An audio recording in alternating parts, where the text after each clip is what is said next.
ба ҳама салом. имрӯз дар шабакаи дунёи илму ҳунар мавзӯи ғайриоддӣ аст, бинобар ин омода бошед. дӯстон, тасаввур кунед ки дар тамоми сайёра насли инсоният тамоман нест мешавад. Фарқ нест бо кадом сабаб, фақат ба худ инро тасаввур кунед. Тасаввур кардед? ҳозир ман ба шумо мефаҳмонам ки ҳангоми нестшавии инсоният дар ин сайёра чӣ рух медиҳад. омода ҳастед?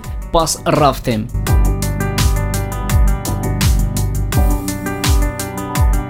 баъд аз якчанд соат баъди нестшавии инсоният дар тамоми рӯи дунё барқ ва дигар намуди равшанӣ несту нобуд мешавад, чунки бисёр электростансияҳо аз ҳисоби сӯзишвории баландии фишори обтаъминкунӣ кор мекунанд ва азбаски электростансияҳоро ҳеҷ кас дигар аз сӯзишворӣ ва об таъмин намекунад, ҳамаи онҳо аз кор мемонанд. баъд аз 2 рӯз дигар намуди электростансияҳо ба монанди ана ин электростансие ки аз ҳисоби шамол барқ медиҳад аз кор мемонад. дар якҷоягӣ батареяҳои офтобӣ, чунки дигар ҳеҷ кас нест ки чангу ғубори онҳоро тоза кунад. қариб ки тамоми мамлакатҳо аз барқ ва равшанӣ маҳрум мешаванд. баъди 3-4 рӯз баъд аз нестшавиамон тамоми метрополитенаҳои мамлакатҳое ки аз ҳисоби фишори баланди об таъмин мешаванд зери об мемонанд. баъди 10 рӯз тамоми ҳайвонотҳои хонагӣ мисли саг, мурғу хурус, барзагову аспҳо аз гушнагӣ мемиранд. баъзе ҳайвонотҳо барои ғизо ёфтан ба ҷустуҷӯи ғизо мебароянд, барои зиндагӣ мубориза мебаранд ки ин ба ҳолатҳои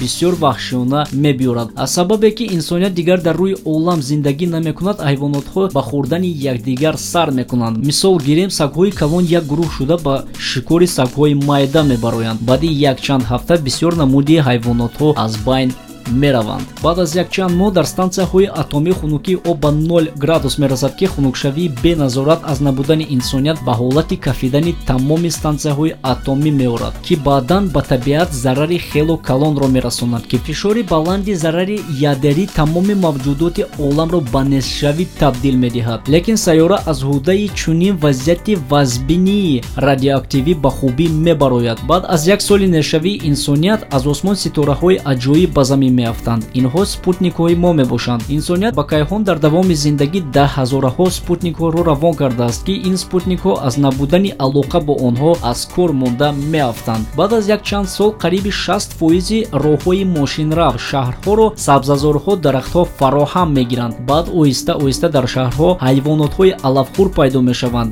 ва аз паси онҳо ҳайвонотҳои ваҳшӣ. ҳаво дар сайёра бениҳоят тоза мешавад. бисёр шаҳрҳои калон ба монанди Лас Вегас, Дубай аз дарби тез тараққӣ кардани табиат зери хок монда ба биябон табдил меёбанд. дар тамоми сайёра табиат оҳиста оҳиста ҷои асосии худро мегирад. баъди 30-40 сол бурҷҳои ба монанди Эйфелния ва дигар намуди кӯпрукҳои калон аз байн мераванд, чунки дар муддати ин солҳо ҳеҷ кас набуд ки оҳани ин бурҷҳо ва кӯпрукҳоро ранг кунад, то ки оҳани ин бурҷҳо занг назананд. ғайр аз ин тамоми нақлиётҳо сифату шакли худро гум мекунанд. арматурҳо ва дигар намуди оҳан дар даруни битонҳо 3-4 маротиба зиёдтар дам карда, ки ин ба сабаби нестшавии биноҳои баландошиёна табдил мегардад. бисёри манбаъҳои обӣ ҳам вайрон мешаванд, ки барои бисёри ҳайвонотҳое ки аз об маҳрум буданд аз нав сероб мешаванд. барои бисёри ҳайвонотҳои баҳрӣ нестшавии инсоният як хурсандӣ мебошад. асосан барои китҳо аз набудани инсоният дар сайёра китҳо тез афзоиш меёбанд. баъд аз 100 сол сайёраи мо ана ҳамин хел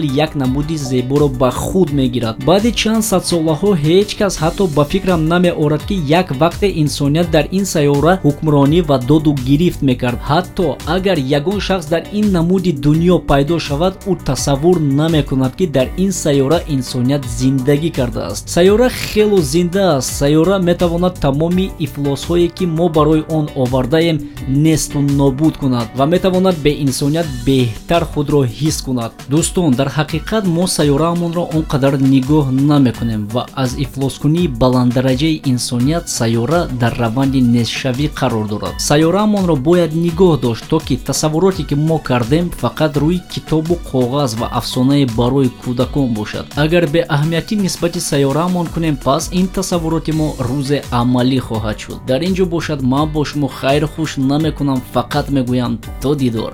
хайр.